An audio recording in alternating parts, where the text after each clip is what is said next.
여러분의 아침을 함께합니다. 94.5MHz YTN 뉴스 FM 신율의 출발 새아침.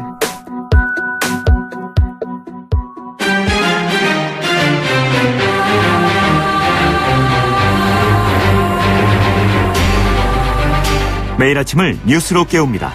신율의 출발 새아침. 사드 장비 중 일부가 오산기지에 반입된 것이 어제 급작스럽게 알려졌습니다. 사드 배치가 이제 본격적인 단계로 접어들었다는 건데요. 중국은 이를 두고 한미 양국이 그 결과를 책임져야 할 것이라는 그런 얘기도 있습니다. 중국 측의 반발과 보복이 있을 때 전격적으로 이루어진 이유는 매를 맞더라도 한꺼번에 맞겠다는 것으로도 해석될 수 있는 부분인데요. 이런 중국의 보복과 반발이 미 국무장관의 한중일 방문 이후에도 어느 정도 지속될 것인지 이 부분도 관심이 가는 부분입니다. 아울러 우리나라에서도 중국산 물품 불매운동이 이를 조짐이 있고요. 또 중국 여행 취소 사태도 잇따르고 있다고 합니다. 이런 상황이 언제까지 갈 것인지 몰라도 최소한 중국의 보복과 압력에는 당당히 대처할 필요가 있습니다. 거듭 말씀드리지만 이번 사태를 오히려 교역과 관광의 다변화 계기로 삼을 필요가 있다라는 얘기 우리가 귀담아 들어야 될 겁니다. 신율의 출발 새 아침 오늘 순서 시작합니다.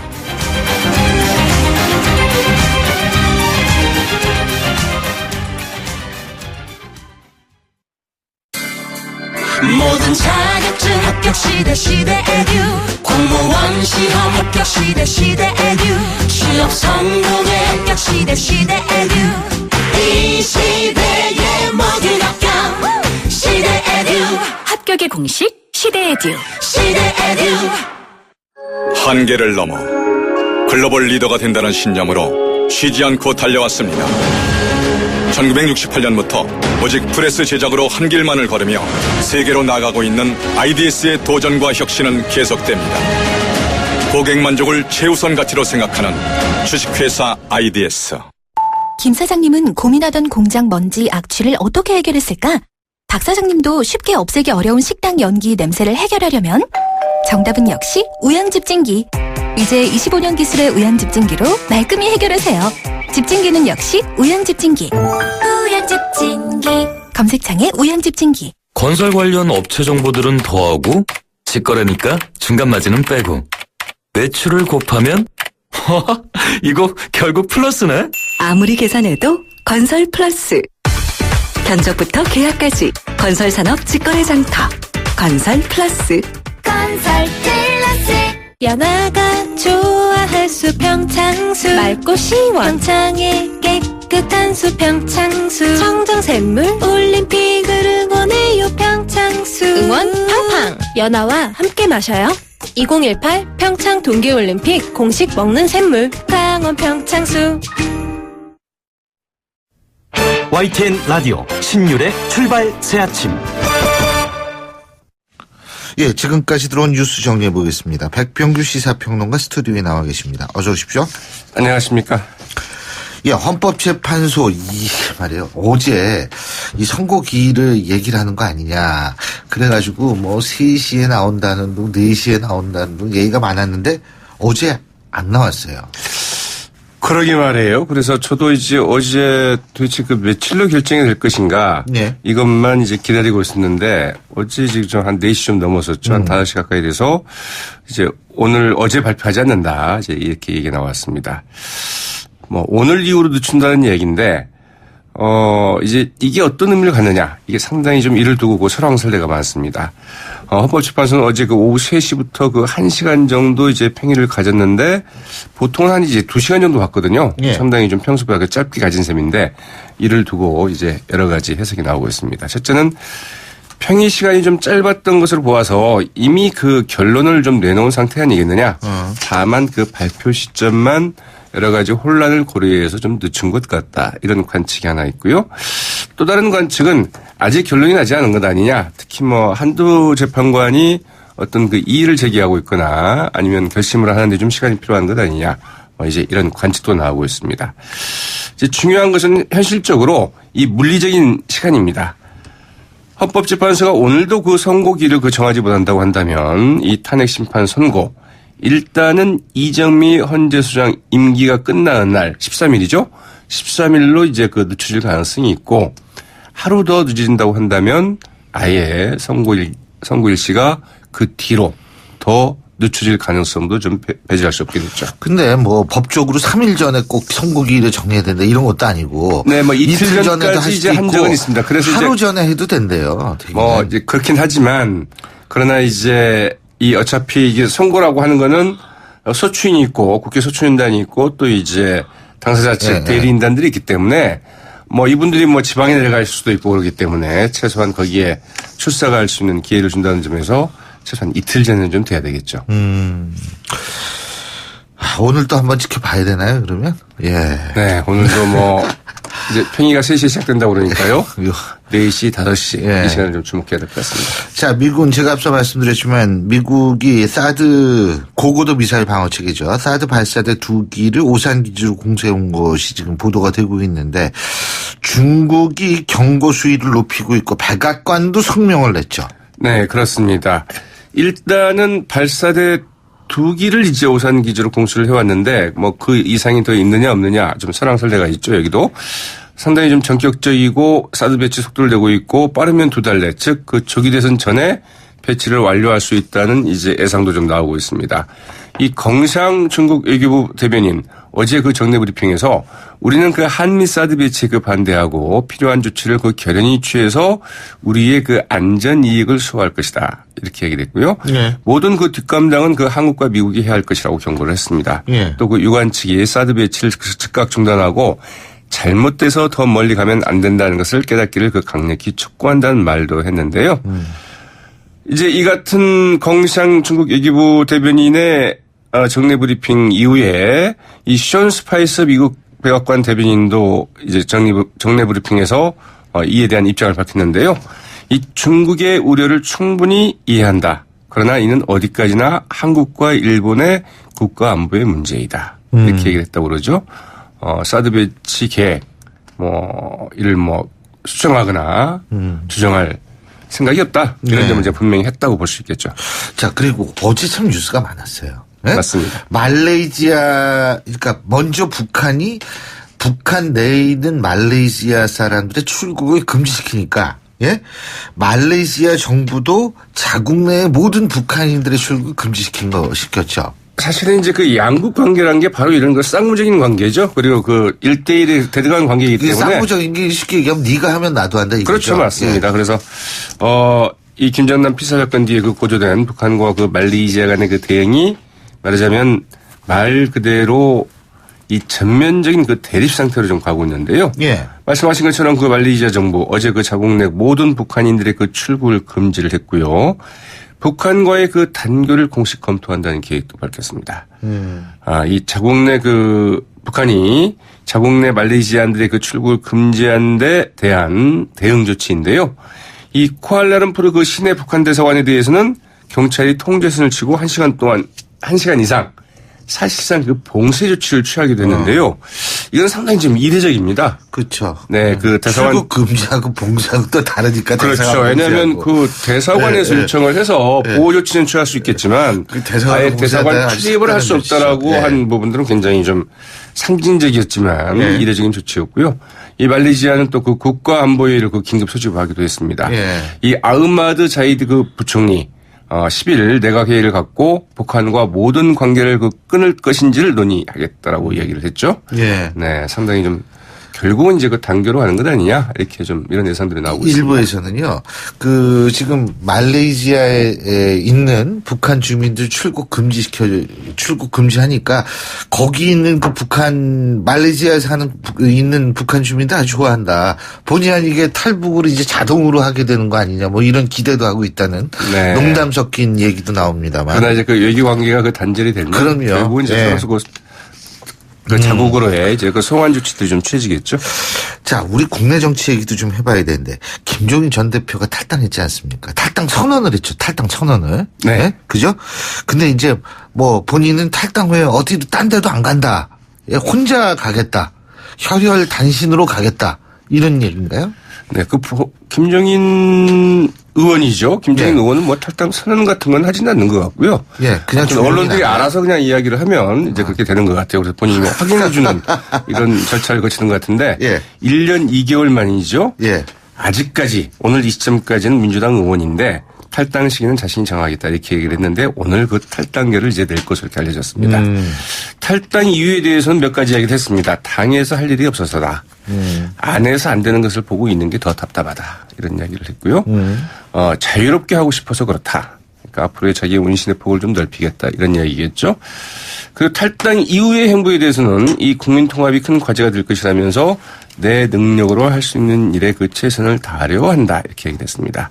그러나 뭐 어느 당에 들어가지는 않겠다. 이렇게 얘기를 했죠. 그래서 일단 제3지대에서 뭐 통합과 개헌, 경제 민주화 이 같은 세 가지 가치를 두고 뭐 세력 규합에 나서지 않겠느냐 이런 관측들이 많은데요. 구체적인 행보는 또 이분이 항상 한 이야기였습니다. 그 탄핵 이후 국면을 보고 움직이겠다. 정치는 생물이라는 이야기를 가장 사실은 몸으로 잘 보여주고 계신 분이 아닐까 싶기도 한데 본인이 직접 분권형 개헌을 위한 그 3년 대통령제를 이제 3년 대통령 임기를 공약하고 이 대선에 나설 가능성도 없지 않다. 이전에 뭐 더 이상 이제 킹메이커는 하지 않겠다 뭐 이런 얘기를 한 적이 있지 않습니까? 그래서 이런 관측까지도 나오고 있는데요. 과연 그 행보가 어떻게 될지는 좀 지켜봐야 될 것 같습니다. 예. 근데 뭐 김정인 전 대표 탈당에 대해서 러브콜들도 많은 모양이에요. 예? 일단 범 여권에서 이제 그 러브콜을 보내고 있는데요. 이 바른정당의 그 김무성 의원이 특히 그 적극적이죠. 여러 차례 접촉을 해왔고 교감했고 실제로 그 김 전 대표와 그 영임에도 좀 나섰다는 얘기인데요. 우리나라를 위해서는 그 분권형 개헌을 좀 빨리 해야 된다. 반문연대를 같이 하자. 이러면서 이제 그런 문제를 같이 해결하는데 노력을 하기로 했다. 이렇게까지 말을 하기도 했고요. 이 자유한국당의 정우택 원내대표도 김종인 전 대표의 그 한국당 영입 가능성에 대해서 그 대단히 높다. 이런 말을 해서 상당히 좀 이채롭다. 이런 반응을 좀 얻기도 했는데요. 이제 사실은 재밌는 게 이 국민의당입니다. 국민의당은 어떻게 보면은 제3지대에 가장 그 적극적인데 그러나 그 반응은 굉장히 조심스럽습니다. 김정인 전 대표 의원이 사실은 그 어제 손학규 의원과 그 회동까지 하지 않았습니까? 전 대표 회동까지 했는데 그러나 이제 그 안철수 전 대표 쪽 반응은 아예 무반응입니다. 그리고 이제 박지원 대표의 반응도 굉장히 조심스러운데요. 김 전 대표가 그 대연정 같은 큰 그림을 생각하는 것 같다 이렇게 평가를 하면서도 우선 국민의당 3명의 그 대선 주자들의 의견이 필요하기 때문에 우리로서는 조금 말을 아끼겠다. 이런 조심스러운 행보를 보였다고 하죠. 김종인 전 대표의 그 정치력은 대단하죠. 우리나라 헌정사상 최다 이 비례대표, 이 최다선 비례대표 의원 아닙니까? 비례대표만 4번인가 했을 거예요, 아마. 네. 그렇죠. 예.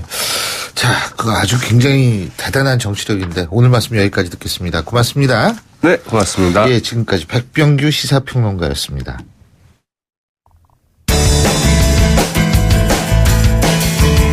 여러분은 지금 FM 94.5MHz로 방송되고 있는 신율의 출발 새 아침을 듣고 계십니다. 의견 주실 분은 짧은 문자 50원, 긴 문자 100원의 이용료가 드는 휴대전화 문자 메시지 우물정 0945번으로 의견 남기실 수 있습니다.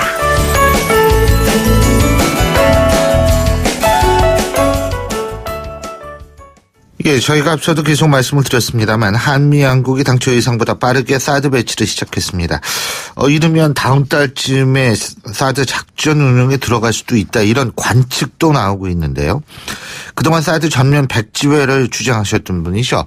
더불어민주당 대선 후보 경선에 참여하고 계신 이재명 성남시장 전화 연결해서 직접 입장 들어보겠습니다. 이 시장님 안녕하십니까? 네, 안녕하세요. 이재명입니다. 예.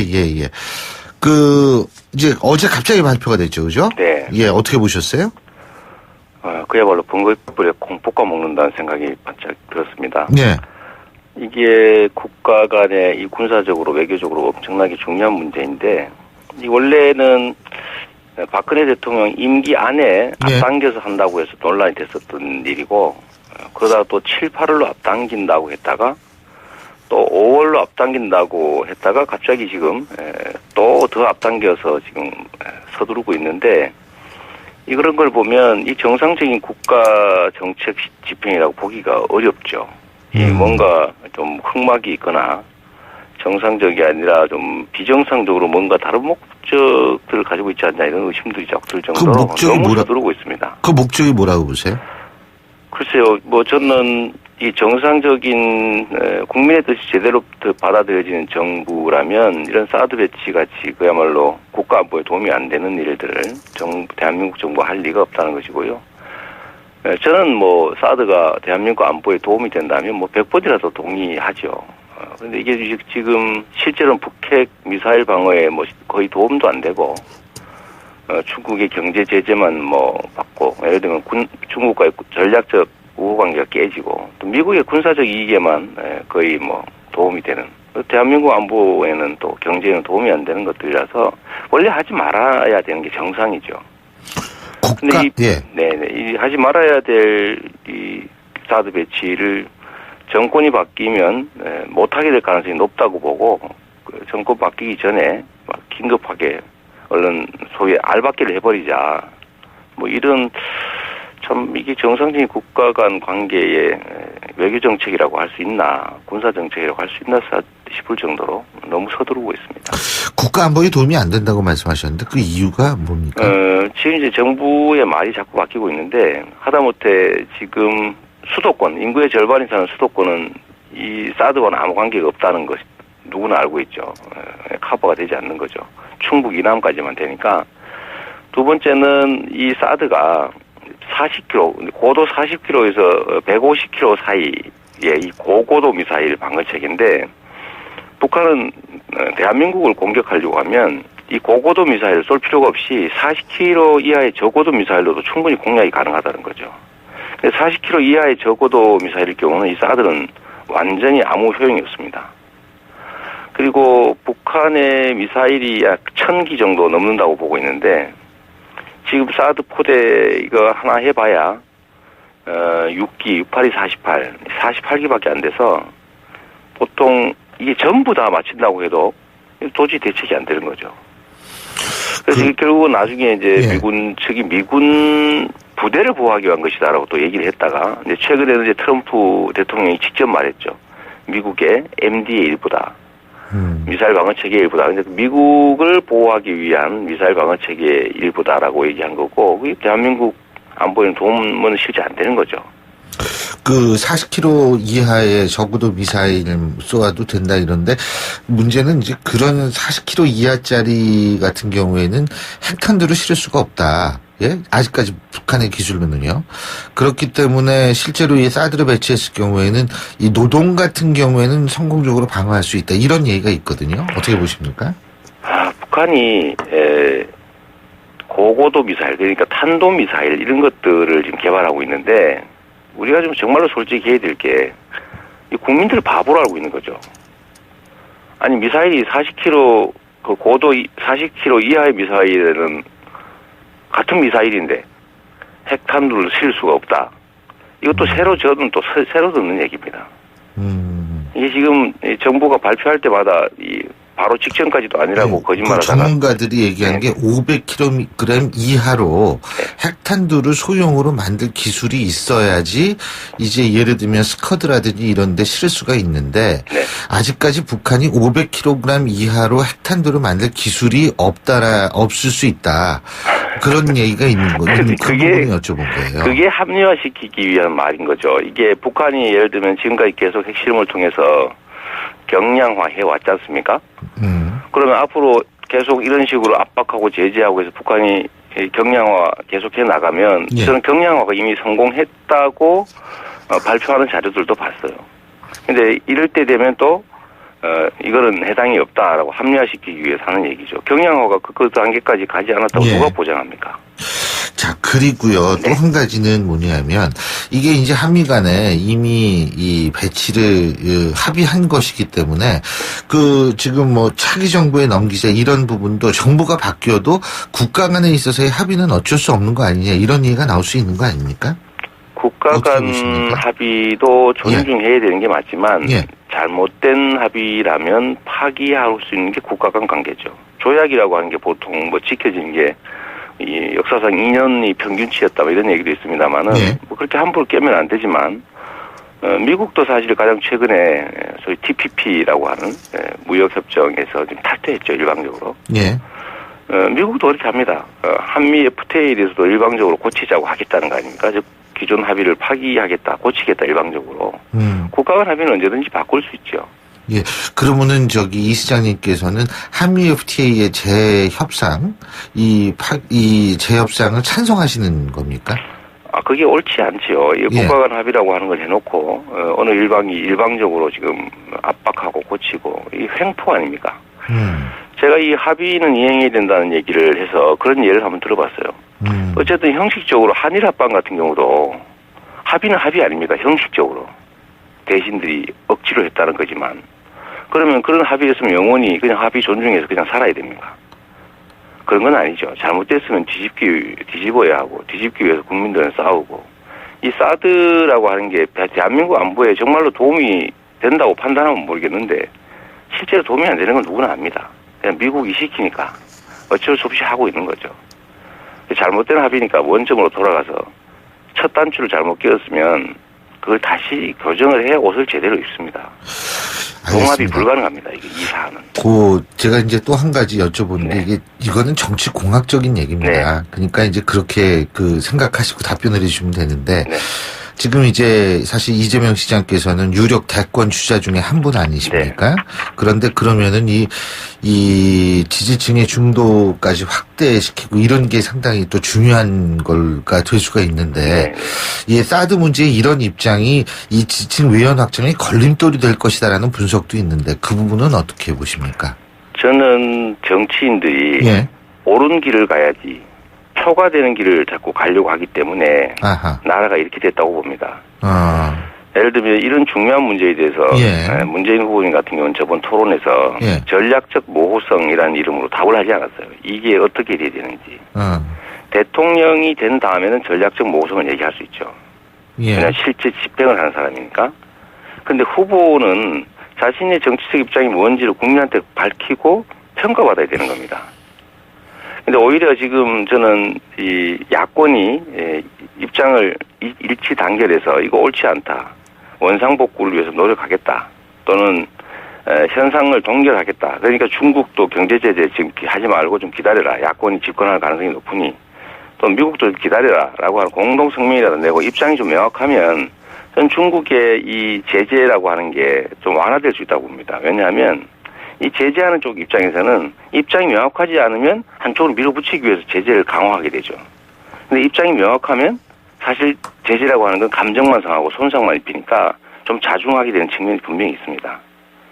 그래서 이런 중요한 국가 대사에 대해서는 자기의 정치적 이익이 아니라 국민에게 필요한, 지금 국민들이 저는 오해하고 있다고 봅니다. 왜냐하면 민주당이 전략적 모호성의 이름으로 입장을 잘 안 내고 또 유력 주자도 입장을 안 내고 하는데 어느 한쪽에서는 사드가 북핵 미사일 방어에 도움이 된다라고 하는 일방적으로 정보를 공유하니까 국민들이 오해하고 있는 거예요. 알겠습니다. 설득해야죠, 정치 지도자는. 그렇다면은 이재명 시장께서는 사드 전면 백지화가 가능하다고 보세요, 아직도? 저는 해야 된다고 봅니다. 해야 되는 것과 가능하다는 건 다른 거 아닙니까? 아니, 해야 되기 때문에 할 수 있는 거죠. 국가 지도자라고 하는 존재는 어렵고 힘든 일, 그러나 꼭 해야 되는 일을 하기 위해서 국민들이 권력을 주고 권위를 부여합니다. 하다못해 지금 저는 그런 예를 들고 싶어요. 필리핀 있지 않습니까? 필리핀. 필리핀이 미국과 70년 우방 국가라고 해서 계속 미국에 일방적으로 끌려가다가 이게 지금 중국하고 관계 개선을 하면서 사실 필리핀에 대해서 미국이 압박을 하는 게 아니라 지금 부탁을 하는 관계로 바뀌고 있어요. 그게 원래 국가 간 관계죠. 두테르테 이후 말씀하시는 거죠? 그렇습니다. 두테르테가 중국하고 관계 개선을 하니까 미국이 이제 군사적으로 경제적으로 오히려 좀 입장이 난처해져서 필리핀에 매달리는 양상이 되고 있는데 그렇게 해서 국익을 원래 지켜나가는 게 맞는 거죠. 저는 이 강대국에 끼어있는 우리나라에서는 자주적 균형 외교라고 하는 원칙에서 벗어나서 한쪽에 편향되게 외교를 하는 순간에 반드시 다른 쪽이 보복을 당하게 돼 있습니다. 알겠습니다. 그걸 지켜내지 못하면 나라가 망합니다. 길게 보면. 자, 그리고요. 국내 정치 얘기인데 김종인 전 대표 탈당했습니다. 물론 탈당계는 오늘 정도 낸다 그러는데 어떻게 보세요? 나가지 말아야 됩니까? 아니면 나가겠다 그런 거 어떻게 좀 마음을 돌려놔야 된다고 보십니까? 저는 어제 뭐 전화 드려서 네. 통화하고 좀 나가지 마시고 당의 다양성과 이 폭을 넓히기 위해서라도 꼭 그냥 남아 계시면 좋겠다고 했더니 본인이 이 당 안에서 아무것도 할 게 없다. 이런 말씀을 하시는 거예요. 거기엔 동의하세요? 점점 그렇게 몰리고 있는 것 같아서 원래 그렇게 되면 안 되죠. 그래서 제가 당 지도부나 또 당의 대주주라고 사실상의 대주주인 문재인 후보님 측이 좀 힘을 들여서 좀 탈당을 만류하고 역할을 좀 더 부여하고 존중하고 이러면 좋겠다라고 제가 공개적으로도 말씀드렸습니다만은 이 민주당이 당이 원래 다양한 세력이 모여 있어야 되지 않습니까? 예. 그런데 조금씩 다르고 입장 다르고 하면 또 나가고 끊임없이 나가고 이거는 뺄셈 정치죠. 하나라도 더 모아서 좀 키워야 되는데 그런 점들이 참 안타깝고 4.13 총선의 대공신이신데 지금 민주당 안에서 위치 역할 못 찾고 결국은 할 게 없다. 내가 무슨 그래서 또 지금 나가시면 국회의원직도 상실되지 않습니까? 그렇죠. 비례대표니까. 그걸 감수하면서까지 나가버리겠다라고 하는 것은 저는 우리 당의 주도 세력들이 조금 더 마음 쓰고 좀 배려하고 해야 되는 거 아니냐. 좀 더 만류도 적극적으로 좀 하고 공간도 좀 확보해주고 그랬으면 좋겠습니다. 근데 그 배려가 가능하다고 보세요? 원래 구조적으로 정치라고 하는 거는 남들이 생각할 때 불가능한 걸 하기 위해서 하는 거지 어려운 일을 하는 거지 쉬운 일을 할 거면 그게 왜 필요합니까? 그냥 행정에 맡기면 되죠. 그래서 정치는 창조적인 거죠.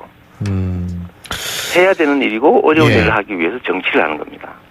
알겠습니다. 예, 오늘 말씀 여기까지 듣겠습니다. 고맙습니다. 감사합니다. 예, 지금까지 이재명 성남시장이었고요. 신율의 출발 새 아침 1부 순서 여기서 줄입니다. 잠시 뒤 2부에서 뵙겠습니다.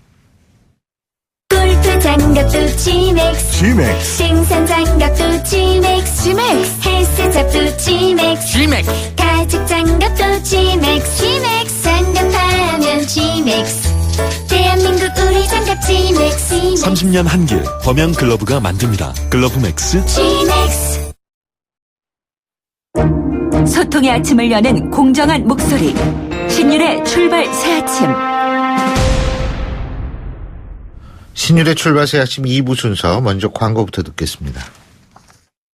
사장님, 성악가 김동규 씨네 집 바닥재 좋던데 우리 집도 똑같은 걸로 해줘요. 아, 요즘 떠오르는 바닥재 스타 강마루. 스타일 좋고 습기 열 긁힘에 강하니까 오래 사용하려면 그래서 스타 강마루를 하는구나. 성악가 김동규입니다. 강마루 스타는 스타 강마루. 스타 강마루. 김 사장님은 고민하던 공장 먼지 악취를 어떻게 해결했을까? 박 사장님도 쉽게 없애기 어려운 식당 연기 냄새를 해결하려면 정답은 역시 우양집진기. 이제 25년 기술의 우양집진기로 말끔히 해결하세요. 집진기는 역시 우양집진기. 우양집진기. 검색창에 우양집진기. 온도와 습도를 항상 일정하게 유지시켜주는 항온항습기 전문기업 AR. 전산센터, 반도체 공장, 미술관, 박물관, 귀중품 보관실을 30년 축적된 기술로 AR이 지켜드립니다. 24시간 확실한 서비스 보장 031-497-0561 모든 자격증 합격 시대 에듀 공무원 시험 합격 시대 에듀 취업 성공의 합격 시대 에듀 이 시대의 모든 합격 시대 에듀 합격의 공식 시대 에듀. 시대 에듀 한계를 넘어 글로벌 리더가 된다는 신념으로 쉬지 않고 달려왔습니다. 1968년부터 오직 프레스 제작으로 한 길만을 걸으며 세계로 나가고 있는 IDS의 도전과 혁신은 계속됩니다. 고객 만족을 최우선 가치로 생각하는 주식회사 IDS. 크리네어 테크 집중기 주물 작업 연마 작업 페인트 작업 분진가스 냄새 연기 작업장 분진 이 세상에 못 없애는 분진이 어딨어 크리네어 테크 기술력이 끝내줍니다. 크리네어 테크 집중기. 홍은희 씨, 잇몸 관리 어떻게 하세요? 잇몸 관리요? 양치 잘하고 치과도 다니고 그리고 하나 더 인사돌 플러스. 염증에도 좋고 들뜬 느낌도 꽉 잡아주니까요. 잇몸 건강에 인사돌 플러스. 써본 후의 차이요? 직접 느껴보세요. 동국제약. 취업 막바지 승패는 지구력과 기억력에 달렸다. 맨체스터 유나이티드와 함께하는 조아 바이톤. D-Day가 가까울수록 기억력, 지구력을 높여야 합니다. 기억력, 지구력 향상엔 조아 바이톤. 조아제약은 맨체스터 유나이티드의 대한민국 공식 파트너이며 조아 바이톤은 건강기능식품입니다. 조아제약. 미안해 여보. 미안해 아들. 미안했던 친구들아. 터질 수도 불날 수도 있는데 아무 부탄이나 사다 썼습니다.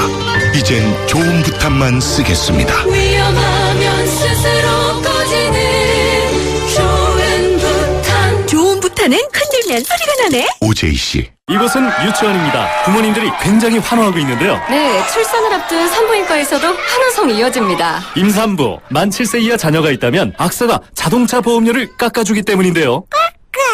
악사 마이 키즈 할인 지금 확인해보세요. 1566-1566 악사 다이렉트. 가입 시 유의사항을 확인하세요. 에이스 고객 지성 이보영. 침대를 말하다. 이 사람 가구는 그렇게 유행만 찾더니 침대는 스프링부터 소재까지 엄청 따져요. 당연하지. 몸을 위한 건데. 잡았으면 알 텐데. 침대는 가구가 아니다. 침대는 에이스다. 에이스 침대. 안녕하세요. 창업 컨설턴트 이랑주입니다. 제가 창업 꿀팁 하나 알려드릴게요. 바로 KT 성공팩. 매장에 필요한 인터넷, 와이파이, 카드 단말기, CCTV 등 전화 한 통이면 설치부터 AS까지 한 번에 가능하죠. 창업 필수품 KT 성공팩 1588-0114. 예, 7시 44분 34초 지나고 있는데요. 자, 오늘 아침 교통 상황 알아보겠습니다. 김정윤 캐스터. 네, 출발 새 아침 교통정보입니다. 곳곳에 사고 소식이 이어지고 있습니다. 일단 동부간선도로 도심 쪽으로 창동교 목간 지점에서 추돌 사고가 있었는데요. 5분 전쯤에 처리 작업이 끝이 났습니다. 이후로는 월릉교 부근 3차로에서도 사고 처리 작업을 현재 하고 있기 때문에 이 부근에서 정체가 되고 있고요. 이후로는 중랑교부터 성동교까지 교통량이 늘어나면서 밀립니다. 의정부 쪽으로 가는 길도 월계 1교에서 노원교까지 시속 30km 안팎으로 이동합니다. 올림픽대로 하남 쪽으로도 사고가 발생을 했는데요. 가양대교 조금 지난 지점 목동나들목 부근 4차로에서 승용차 추돌 사고입니다. 행주대교부터 사고 지점까지 정체가 되고 있고 이 구간 통과하는 데만 대략 30분 이상이 소요가 되고 있습니다. 이후로는 속도 회복을 했다가 다시 여의교부터 한강대교까지 정체가 되고요. 같은 방면 강변북로도 가양대교 이전부터 동작대교까지 차간 거리 좁힙니다. 출발 새 아침 교통정보였습니다. YTN 라디오 신율의 출발 새 아침. 앞서 일부에서도 잠깐 저희가 언급을 했습니다만 더불어민주당 김종인 전 대표 어제 민주당 탈당 선언했죠.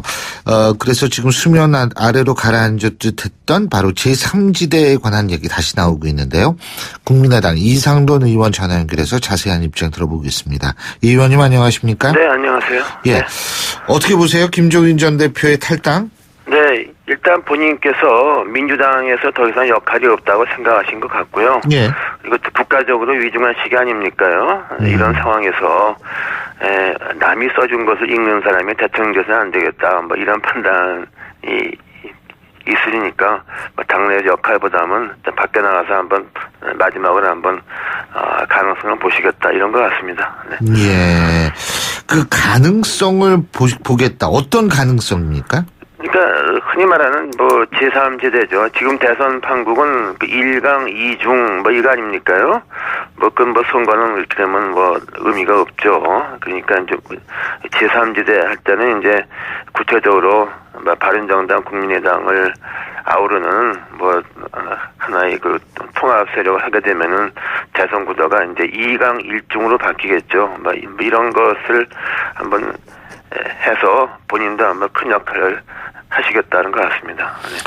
네. 예. 근데 지금 이 김종인 전 대표의 탈당이 더불어민주당에 뭐 어떤 일정 부분의 이 타격이나 이런 그걸 줄 수 있다고 보세요? 뭐 더불어민주당에 타격을 준다기보다도 네. 거기서는 이제 뭐 고정 지지층이 대충 형성이 되어 있지 않습니까요? 네.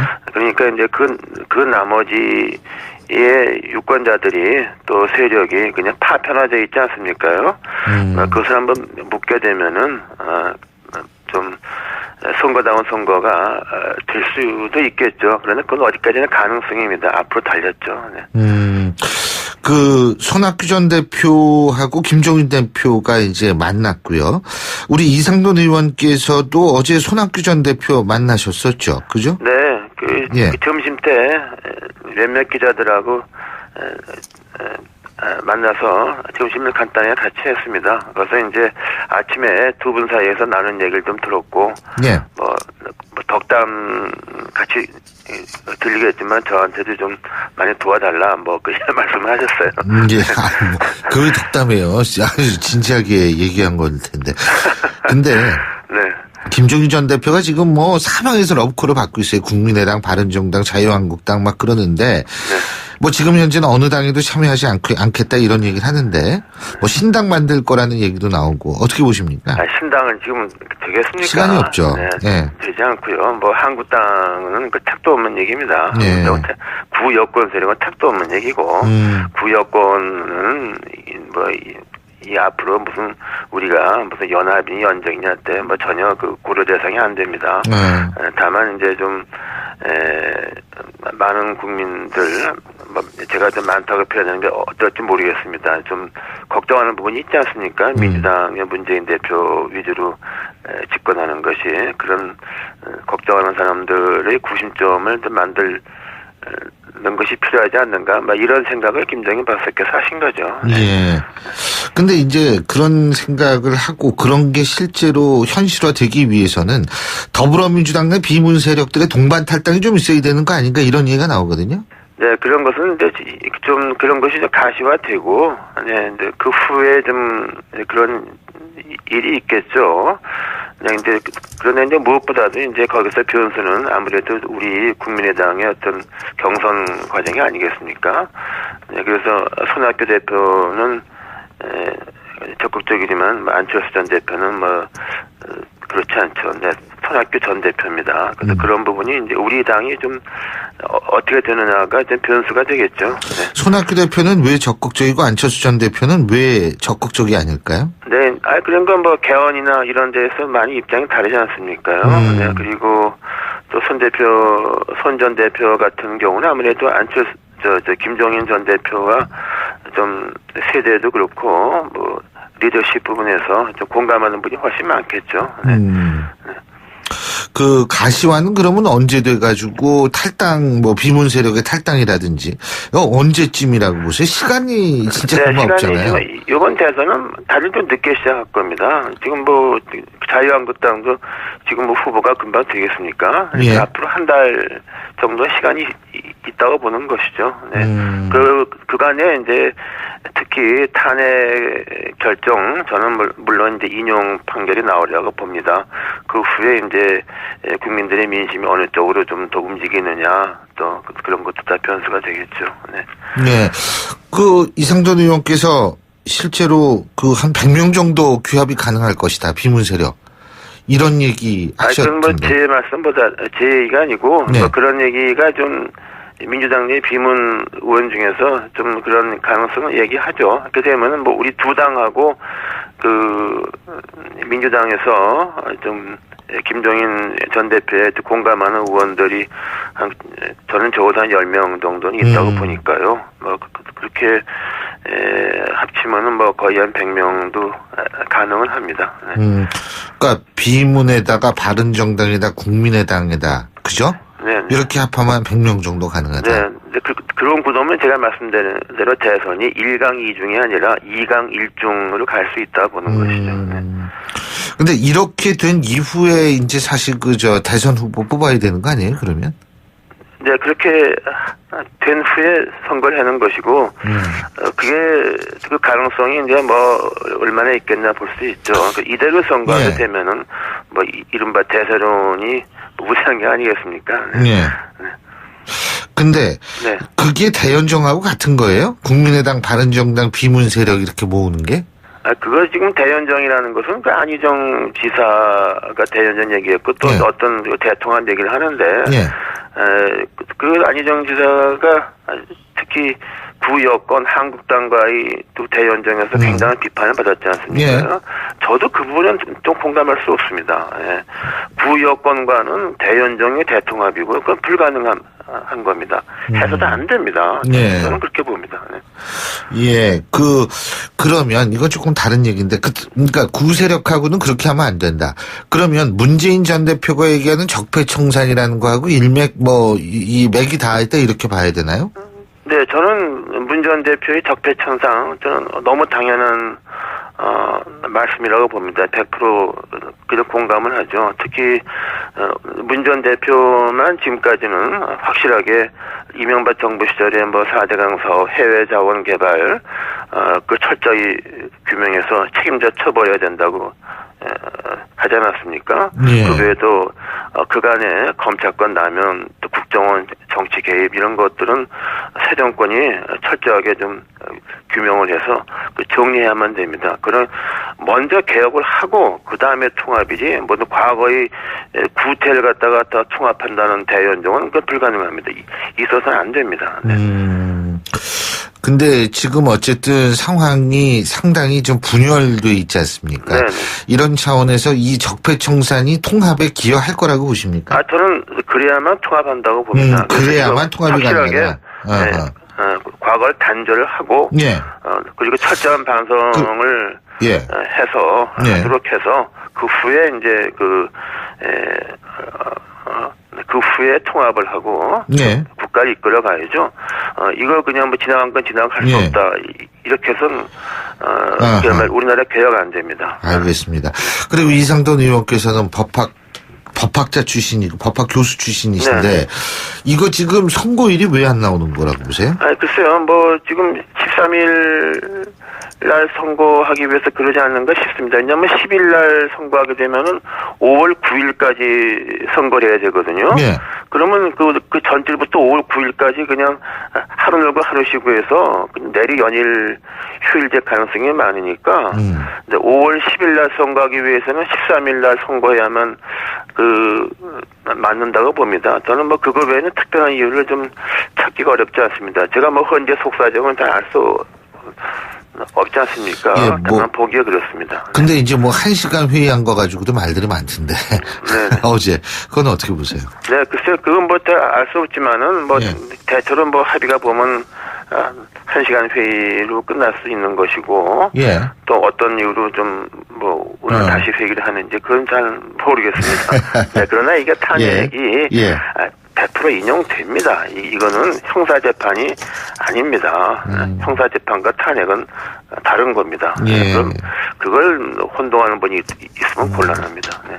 국민 신뢰의 상실만 가지고도 탄핵 사유가 되는 겁니다. 네. 예, 잘 알겠습니다. 오늘 말씀 여기까지 듣겠습니다. 고맙습니다. 네, 감사합니다. 예, 지금까지 국민의당 이상돈 의원이었고요. 신율의 출발새 아침 2부 순서 여기서 줄입니다. 전 8시 10분 3부에서 뵙겠습니다.